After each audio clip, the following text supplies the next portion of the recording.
చాలామంది శనీశ్వరుడు శనీశ్వరుడు అని ఉంటారు. శనీశ్వరుడు అన్న మాట లేదు. ఎందుకంటే ఏ గ్రహానికి ఈశ్వరత్వం ఉండదు. ఈశ్వరత్వము అన్న మాటకు అర్థం ఏంటంటే ఇది ఇలా ఎందుకు చేశావు అని అడగడానికి ఆధారం ఉండదు. ఆయన అనుగ్రహించాడా, ఏమైనా చేయగలడు. ఆయన అనుగ్రహం లోపించిందా, మనం ఎంత ప్రయత్నం చేసినా ఆ కార్యం నెరవేరాలి అని చెప్పి సిద్ధాంతము లేదు.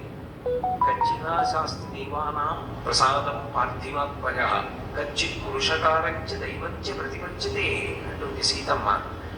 మనుష్య సంకల్పం ఒక ఎత్తు.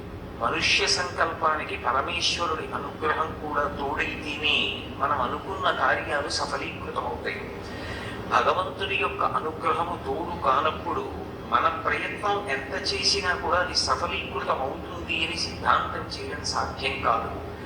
అందుకే గ్రహములకు ఆ శక్తి ఉండదు.